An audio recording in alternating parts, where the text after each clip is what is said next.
sammen, og velkommen til den her video. Jeg har det lidt med varmen i dag. Jeg skal i dag filme en sommerhaul med de ting, som jeg har købt til...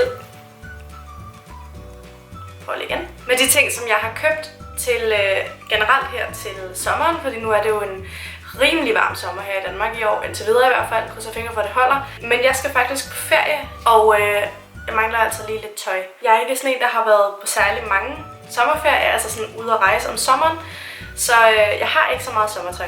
Så nu har jeg fået købt lidt, og det vil jeg vise jer. Hvad skal vi starte med?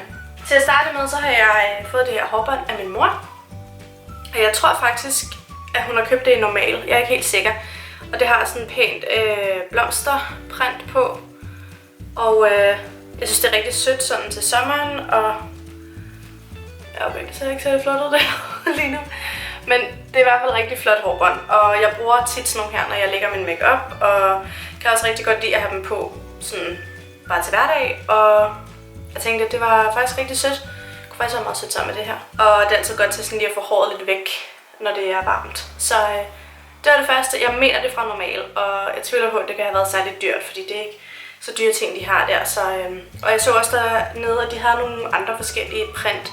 Så hvis I leder efter sådan nogle her med elastik bagpå, så kig i normal, fordi de havde nogle rigtig fine nogle. Derudover så købte jeg på H&M's hjemmeside et par solbriller, og jeg havde faktisk kigget på dem nede i H&M, altså i butikken fysisk.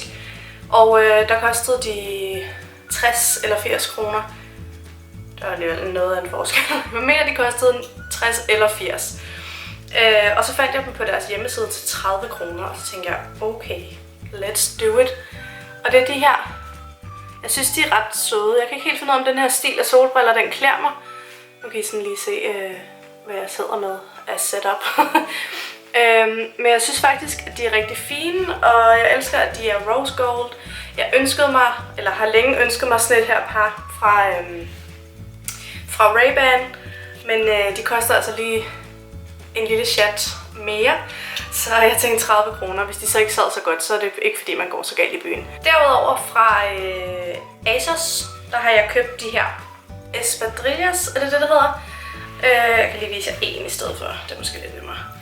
Og jeg indsætter altså lige en gang imellem, hvis jeg kan finde det, nogle billeder af, hvordan tingene ser ud på. Og det er sådan nogle, man kan binde op af anklen, eller sådan op af benet. Og jeg synes bare, de var rigtig søde, og jeg mener, at jeg gav 99 kroner for dem eller sådan noget. Så det var ingenting, og jeg har købt dem i en UK størrelse 6, altså en 39, fordi jeg er en rimelig stabil størrelse 39.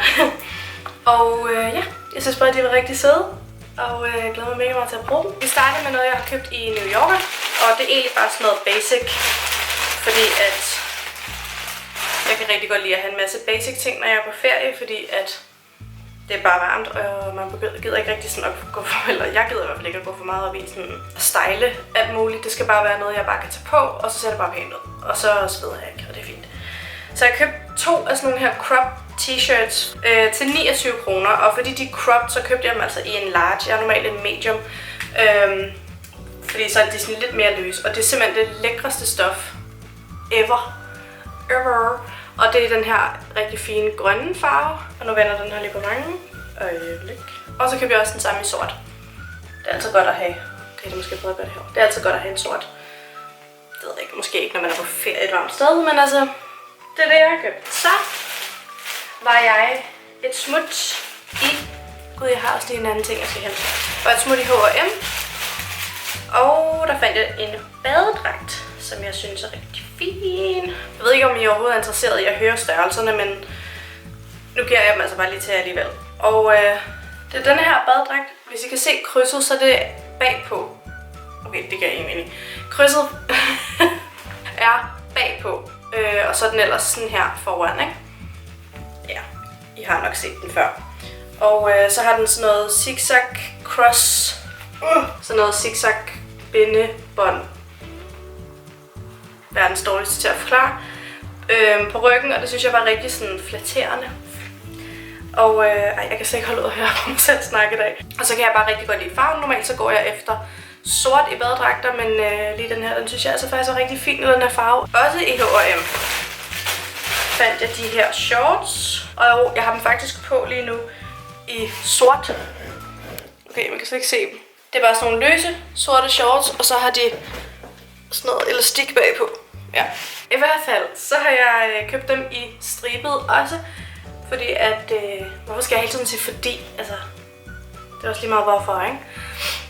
Jeg synes, de er rigtig søde, og jeg tænkte, at de passer nok godt sammen med mange forskellige ting. Dem har jeg i hvert fald købt, og jeg prøvede det sammen med, eller prøvede dem, hvor jeg havde badedragten på som sådan en bodysuit-agtig, og det så rigtig fint ud sammen. Så det kan godt være, at det bliver sæt, eller så bare med en bikini-top eller et eller andet. Så har jeg også købt de her shorts på H&M's hjemmeside, og det er sådan nogle løse shorts, og så har de en elastik talje med sådan en lille bånd, og så er det sådan lidt paperback-agtigt, og det synes jeg faktisk var rigtig sødt. Jeg har åbenbart gået lidt sådan efter det der grønne tema i år. Jeg har fuldstændig glemt at fortælle, hvad alting kostede. Badedragten, og den kostede 199. Og jeg har købt den, jeg sagde også, at jeg ville fortælle størrelserne, ikke? Det har jeg heller ikke gjort. Den er købt i en størrelse 38, kostede 199. Den er dog billigere på deres hjemmeside lige nu, mener jeg. Og shortsene er en størrelse 38, og de kostede 99. De her shorts er en størrelse 40, fordi med sådan nogle her, der kan jeg godt lide, at de sidder lidt løsere, og ja, nogle gange så kan min numse bare ikke være i shorts. Så de skulle være en størrelse 40, og nu kan jeg så ikke se, hvad de kostede. Normalprisen er vist 179, og jeg gav 99 for dem på deres hjemmeside. Så det kan klart godt betale sig at gå ind på H&M's hjemmeside, i stedet for at gå ned i butikkerne, fordi at de fleste ting, hvad jeg har oplevet indtil videre, har faktisk været billigere på deres hjemmeside. Så man kan godt lige spare lidt penge ved at gå ind på deres hjemmeside i stedet for. Også i H&M købte jeg en top, som faktisk er rigtig sød. Den er en størrelse medium. Og det er virkelig svært at vise, hvordan den ser ud. Hvis nu er jeg... Hvis nu jeg holder den her, ikke? Så kan I se, at den har sådan en... måske nu. Ja, sådan her, så kan I se den. Den har sådan en lille knude bindeting foran. Og så går den ned i sådan et dybt V, og så bliver den sådan samlet, og så går den ud igen. Og jeg kan ikke lade være. Altså, jeg elsker sommer. Jeg er altid gladest om sommeren, føler jeg. Men jeg tror bare, at der er et eller andet galt med mig, når det kommer til at købe tøj. Fordi jeg kan simpelthen ikke gå ind i en butik, og så ikke kigge på vintertøj eller efterårstøj. Og jeg kan heller ikke gå på nettet og kigge på tøj, og så ikke lige kigge på, hvilke sådan sweaters og sådan noget de har. Så jeg tænkte, at nu hvor jeg skal til Grækenland, hvor det jo er cirka mega varmt, så er det en god idé lige at købe en hættetrøje. Så det har jeg da gjort. Ej, nu stopper det. Den her top, den er en størrelse medium, og den gav jeg 30 kroner for. 30 kroner. Og den her hoodie, det er en størrelse extra large. Extra large.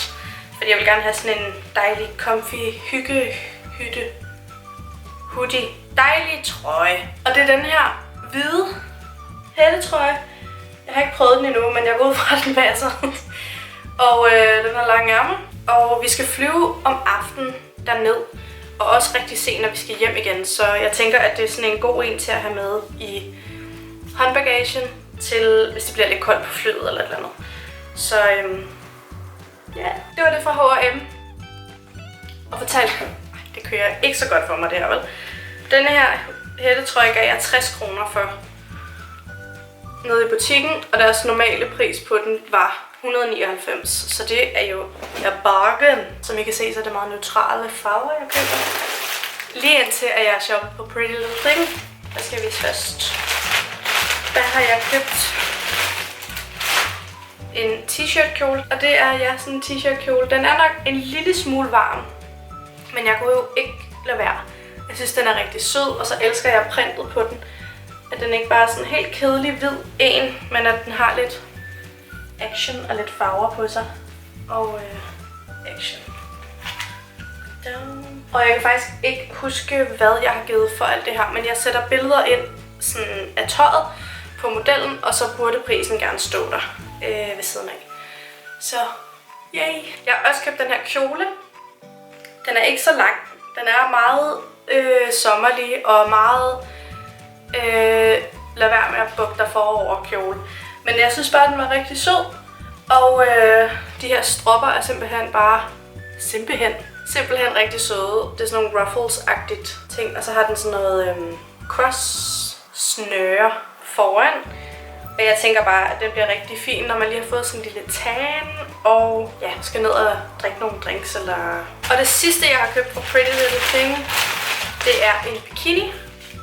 Og jeg har faktisk også købt en masse bikinier fra det der Saffold, eller Saffold? Ja, det kalder vi det. Og har lavet sådan en haul på min Instagram, og jeg har gemt det i de der highlights inde på min profil, hvor den hedder vist bare Saffold Bikinis. Der forklarer jeg sådan lidt om størrelserne, og hvordan de er, og priserne og sådan noget, og hvordan det er gået med fragt, mener jeg også, jeg nævner, men det gik i hvert fald meget godt, så dem kan I se derinde. Men i hvert fald, så har jeg købt den her bikini fra Pretty Little Thing, og det her er den underdel, der hed...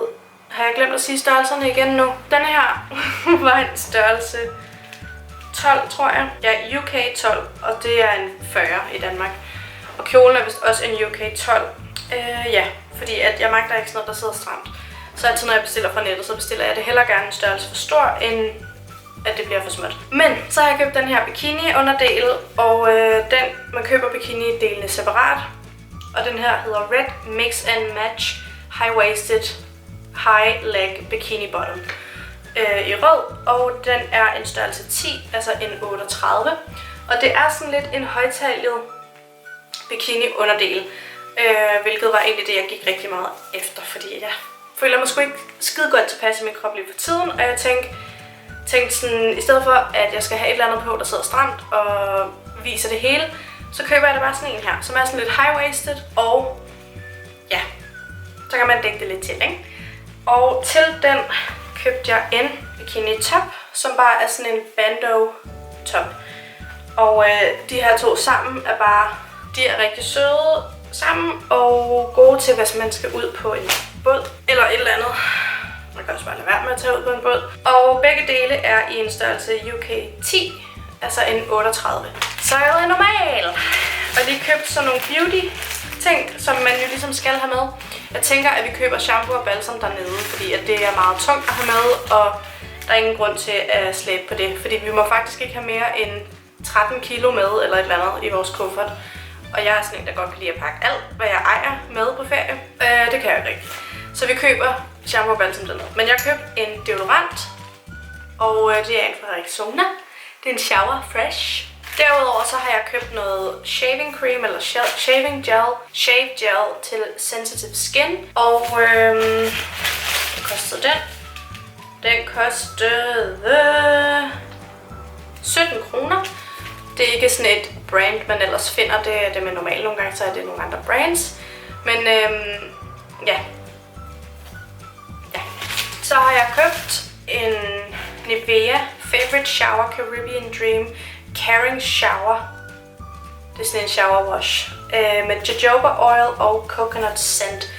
Og den dufter bare af ferie. Altså der er så mange fluer her, det er så irriterende. Den dufter bare lækkert af sådan kokos og jojoba, som der står. Og den kostede 15 kroner. Så har jeg også købt noget, som jeg faktisk ikke har prøvet før, men jeg har rimelig mange naturlige krøller. Jeg ved ikke, om I kan fornemme. Jeg har lavet sådan en knold, hvor resten sidder herom. Det er ikke skide godt, det gemmer vi lige væk. Ja, jeg har rimelig mange naturlige krøller, og de plejer at blive rimelig frizzy, når jeg er et sted hen, hvor der er varmt. Også lige i Danmark pt, fordi jeg har rigtig fugtigt. Og jeg tænkte, at når jeg er på ferie i Grækenland, så vil jeg bare embrace mine naturlige krøller.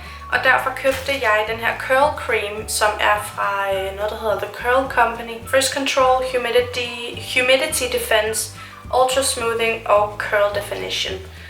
Så jeg tænkte, at jeg ville bare lige prøve den og se, om den kunne sådan få mine krøller til at se sådan lidt mere beachy ud. Den kostede 28 kroner. Det var alt for den her haul. Jeg synes også, at det alligevel endte med at blive en hel del ting, men ja, jeg skal jo have tøj på. Så jeg håber rigtig meget, at I nåede at se med i den her video. Hvis du ikke allerede følger mig på Instagram, så står den lige her. Og jeg vil anbefale, at du går ind og følger med, fordi det er derinde, at jeg ligesom forklarer, hvilke videoer der kommer, og du kan også få indflydelse på, hvilke videoer jeg skal uploade. og hvad for nogle I godt kunne tænke jer at se. Så husk at gå ind og følge mig på Instagram, og subscribe til den her kanal, hvis du gerne vil se mere. Og så ses vi bare i min næste video. Ha' det godt!